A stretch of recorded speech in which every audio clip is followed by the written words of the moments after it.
Imagine for a moment that everything you perceive as you is a story you've been telling yourself. The mind builds a narrative of identity, a series of labels and roles, a list of accomplishments and failures, fears and desires. It clings to these ideas as if they define your essence. Yet the more you identify with them, the tighter the cage around your spirit becomes. True freedom doesn't come from accumulating more or becoming someone else. It comes from seeing the illusion clearly, from realizing that the ego's grip is just a reflection of thought, not the core of being. The ego thrives on separation, convincing you that your happiness depends on conditions, on achievements, on the approval of others. It whispers that you are incomplete, always lacking, always striving. Yet in reality, all striving is fueled by a misperception. The belief that you are something separate that needs to be fixed or improved. When you finally see this, when you stop taking the ego's stories seriously, a profound sense of relief washes over you. Peace is not something to be earned. It is the recognition that you were never confined in the first place. Every attachment, every resistance, every judgment is an opportunity to notice the ego playing its final trick, convincing you that your current experience is not enough. And yet, life flows effortlessly when you stop resisting it, when you stop measuring yourself against an imaginary standard. The present moment, free of expectation and pretense, contains everything you have ever sought. The key is to step back, observe without attachment, and realize that the self is not a thing to protect, control, or define. Freedom arises when you stop feeding the illusion, when you stop treating your thoughts as commands and your identity as a fortress. In letting go, you discover a life that is alive and fluid, where joy is not a distant goal but a constant companion. Every breath, every sensation, every encounter becomes an invitation to experience life directly, without the filters of fear, judgment, or desire. This is the space where peace is found, not by changing who you are, but by recognizing the limits of who you thought you were. The paradox is simple. The more you stop trying to hold on to yourself, the more complete and alive you become. The ego's final trick is its insistence that release is loss, yet release is the doorway to everything you have been seeking. The ego, by its very nature, is a storyteller. It constructs a narrative that presents itself as the real you, a coherent identity that supposedly explains your thoughts, feelings, and actions. From early childhood, this story begins to form as you internalize labels, expectations, and comparisons. You are told you are smart or slow, capable or weak, lovable or unworthy, and over time, these external definitions solidify into a personal myth that you start to believe is your essence. This narrative becomes a framework through which all experiences are filtered, a lens that colors reality and shapes perception. The ego insists that this story is necessary for survival and significance, but in reality it functions more like a cage, a construct that limits the fluidity and freedom of consciousness. As the ego grows, it develops strategies to maintain its dominance over your perception. It does this through comparison, constantly measuring you against others and against idealized versions of yourself. It fuels pride when you feel superior, and it cultivates shame when you fall short. Every emotion, every thought, is interpreted through this lens of self-importance, as if life is a test and the ego must prove itself worthy at every moment. This constant evaluation creates tension and anxiety because the ego is never fully satisfied. There is always another goal, another validation, another fear that demands attention. The more you identify with these stories, the more trapped you become, believing that happiness, security, or meaning are contingent on external circumstances. The ego also thrives on separation. It convinces you that you are an isolated entity, separate from the world, from others, and even from your own deeper awareness. This sense of separation drives the desire for control, the need to manipulate circumstances, and the tendency to resist life's natural flow. You begin to define yourself by what you have, what you achieve, or how others perceive you. The ego's voice whispers that if these things were to disappear, so too would your identity. This fear of annihilation strengthens attachment and reinforces the illusion of a fixed self. The irony is that the more you cling to these constructed definitions, the less access you have to the spontaneous, boundless awareness that exists beyond thought. One of the most subtle tactics of the ego is its ability to disguise itself as reason, wisdom, or morality. It persuades you that it is guiding you toward truth or enlightenment, while in reality, it is merely reinforcing its own story. Even spiritual practices, when approached with egoic intent, can become another tool for self-aggrandizement or escape. The ego can take the guise of discipline, philosophy, or virtue, and yet, underneath, it remains fundamentally concerned with maintaining its identity. Awareness of this pattern requires careful observation and honesty, a willingness to look at thoughts and impulses without automatically accepting them as you. A breaking free from the ego's grip does not mean destroying it. The ego is a natural and necessary function of the mind. It can organize, plan, and navigate the world effectively. The key lies in recognizing its limitations and learning to observe it without being dominated by it. This shift in perspective allows you to see that the ego's story is just one layer of experience, not the totality of your being. By noticing the narratives it spins, the comparisons it enforces, and the fears it amplifies, you begin to loosen its hold. Awareness itself becomes a form of liberation, a space in which the ego no longer dictates your sense of reality. When the illusion of a fixed self is perceived clearly, a remarkable transformation occurs. Life ceases to be a constant struggle for validation or a series of battles against perceived threats. Instead, it becomes a dynamic interplay of experiences, a flowing presence that is not constrained by fear or expectation. The boundaries imposed by the ego soften, allowing a sense of connection, spontaneity, and acceptance to emerge.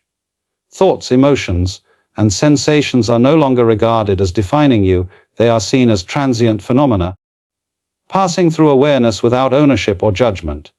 This shift requires courage, patience, and practice. The ego resists change because its survival depends on maintaining the story. Yet each moment spent observing without attachment, each pause before reacting, each insight into the nature of thought weakens its dominance. Over time, a deep sense of freedom arises. Not freedom in the sense of achieving something external, but freedom from the compulsive need to defend, prove, or define the self. In this freedom, life is experienced directly, fully, and without the filters imposed by the ego's narrative. The recognition of this truth is subtle yet profound, a quiet awakening to the reality that the self you once feared losing was never a solid entity to begin with. The ego's final deception is its insistence on permanence, its demand that identity be preserved at all costs. Once you begin to see this clearly, you realize that the true essence of your being is not a story to protect, but a living awareness that cannot be captured by labels, judgments, or fears. The ego's power diminishes naturally when confronted with this clarity. Observing its tricks, witnessing its attempts at control, and allowing it to exist without feeding it, you step into a state of conscious presence. This is the gateway to genuine peace, where life is no longer a struggle for self-affirmation but an open, flowing experience of being itself. Striving and attachment are two of the most persistent habits of the human mind, and both are deeply intertwined with the illusions of the ego. From the moment we become aware of ourselves as individuals, there is a subtle but constant pressure to achieve, acquire, and improve. Society reinforces this drive, urging us to chase success, wealth, relationships, and status as markers of our worth. Even internally, the mind perpetuates a narrative that says, "You are not enough as you are, you must become more, do more, and possess more to be complete." Yet this drive, while seemingly productive, is rooted not in true need, but in the ego's insistence that it can never be satisfied. Striving becomes a treadmill, a cycle of temporary accomplishments followed by renewed dissatisfaction.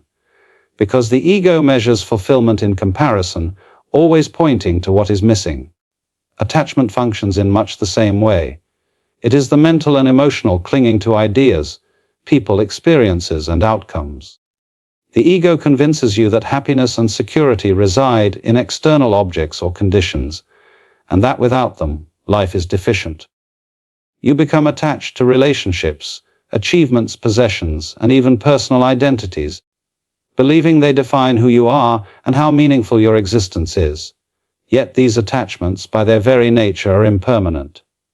People change, circumstances shift, and material things decay or are lost. When you tie your sense of self and happiness to something so fleeting, you inevitably encounter fear, frustration, and suffering.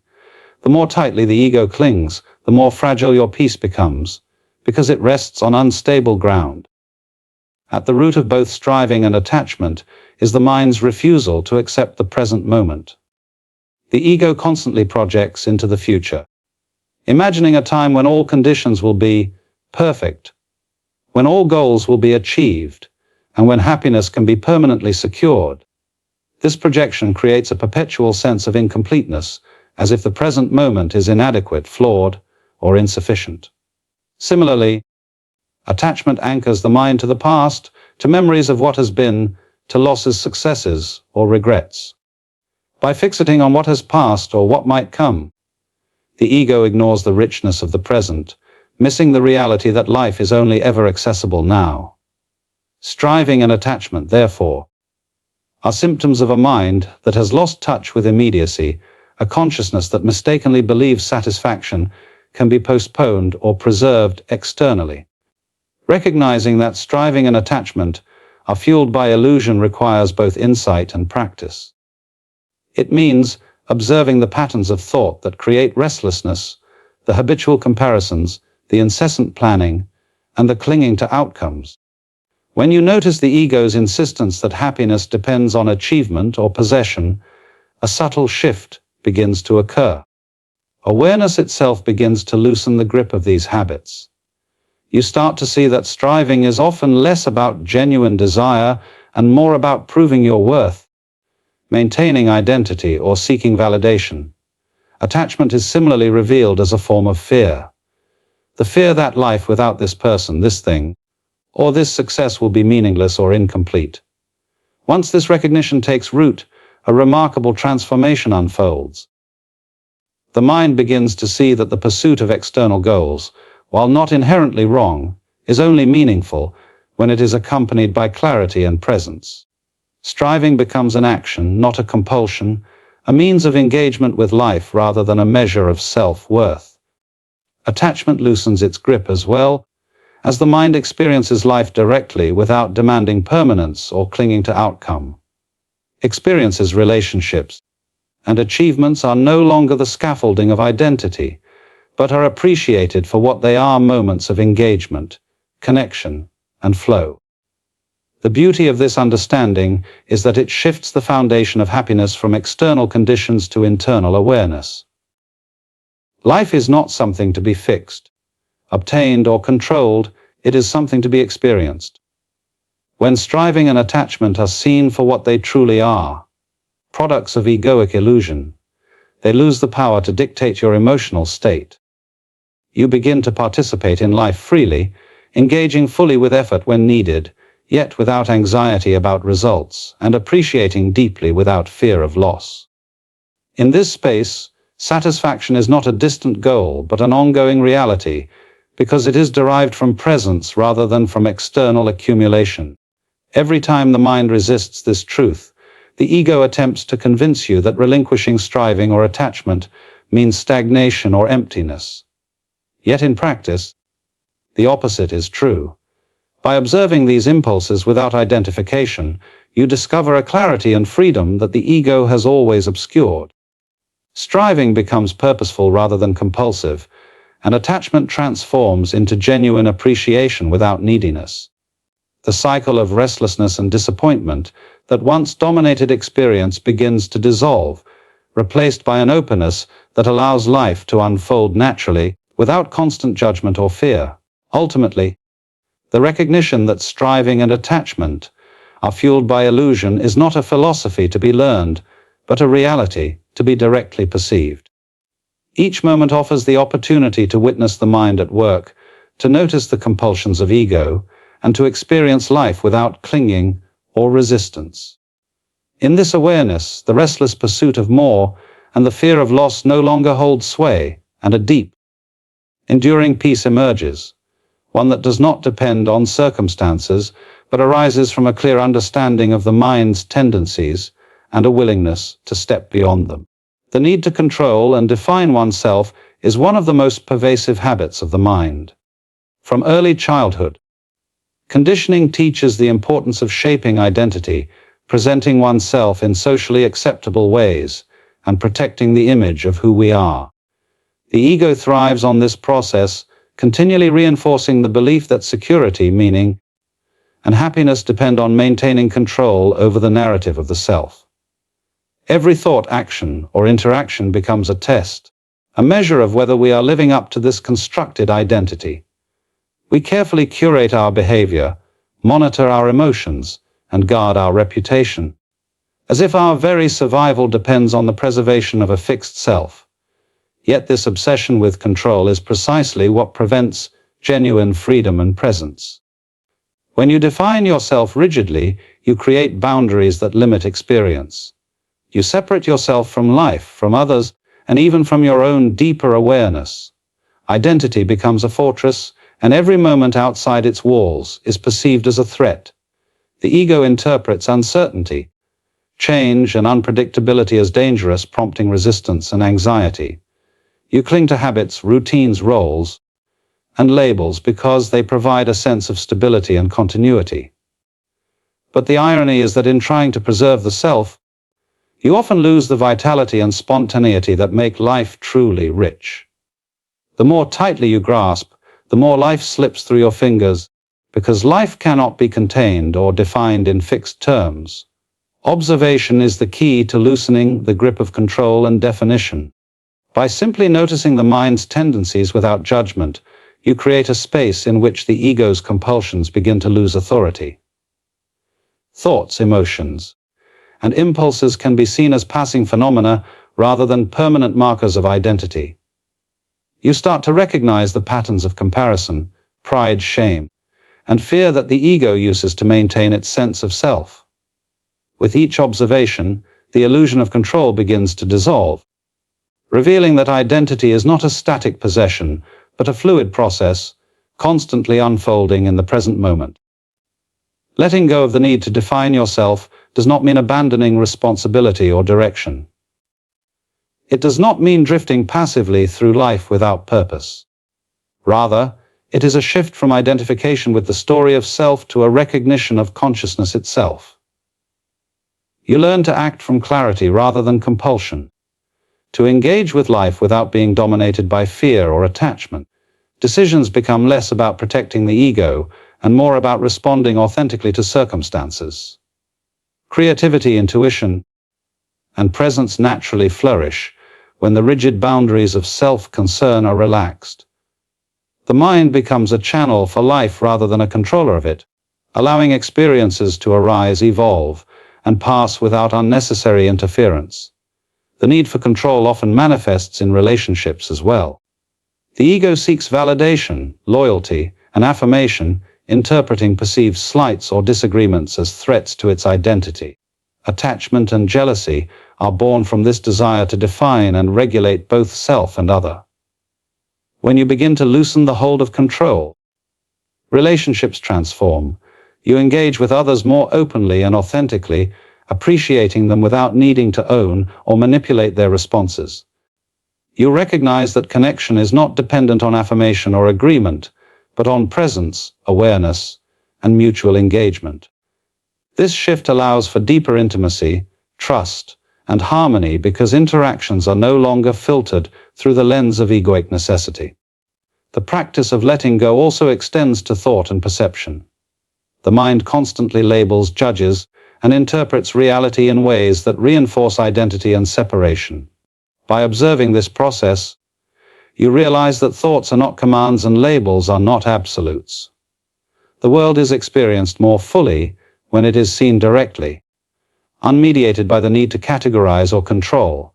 Life becomes a flowing, dynamic experience rather than a static framework to navigate. Awareness itself becomes the guide, providing insight and discernment without the rigidity of self-interest or fear.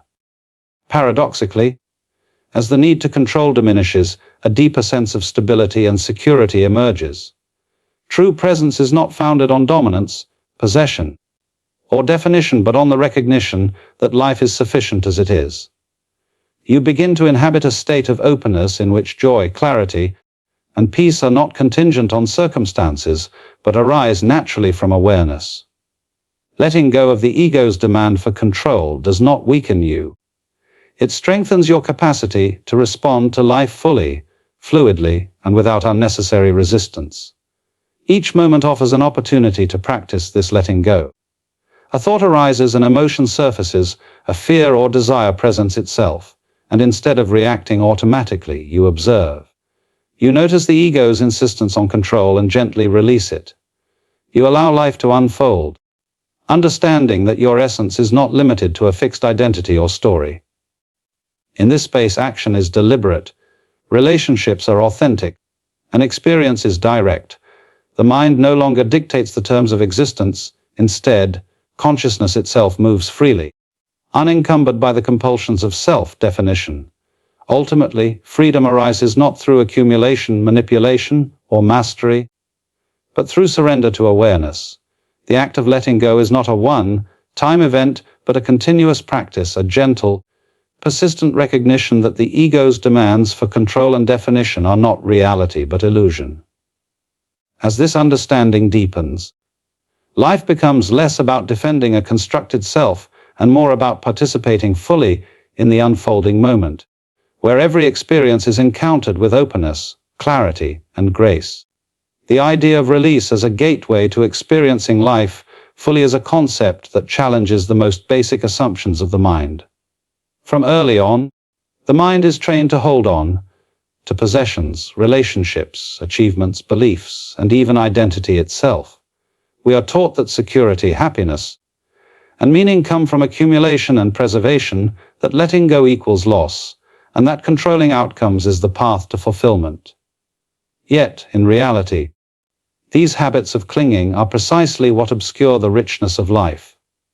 The paradox is that freedom, joy, and presence are not found in holding on, but in the willingness to release, to step back from attachment and allow life to flow without resistance. Attachment creates a sense of false permanence, a belief that life can be contained, defined, or controlled.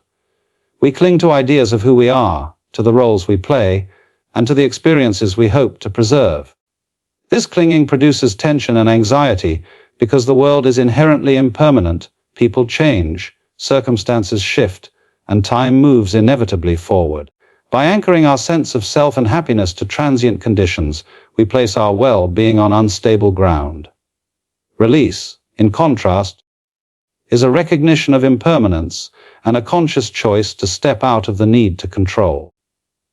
It is not passivity or resignation, but a deep engagement with the present that allows life to be experienced as it is, rather than as the ego demands it should be. The practice of release begins with awareness. It requires observing the mind's tendency to cling and identifying the ways in which attachment manifests, through fear, desire, judgment, or the compulsion to possess. Often, these patterns are so subtle that they pass unnoticed: a persistent worry about the future, a need for validation, a reluctance to surrender a role or expectation. By bringing conscious attention to these tendencies, you create a space between awareness and reaction, allowing choice to replace automatic compulsion. In this space, release becomes possible. It is a gentle, deliberate act, a letting go of the assumption that control equals safety, and an embrace of the natural flow of experience. Release is particularly transformative in the realm of relationships.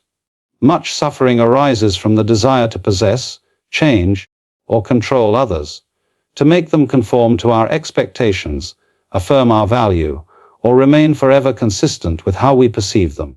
The ego interprets divergence, disagreement, or separation as threats. Yet when release is practiced, relationships shift from arenas of control to spaces of presence and mutual engagement. You begin to relate without needing to hold, to connect without demanding permanence, and to appreciate others without the anxiety of attachment. This does not diminish love or care, it deepens it, because love founded on release is free, authentic, and grounded in the reality of impermanence, rather than the illusion of possession. The principle of release extends beyond relationships to every aspect of life. It touches desires, fears, ambitions, and even personal identity. The mind constantly constructs narratives about what is necessary for happiness, goals to achieve, standards to meet, qualities to maintain.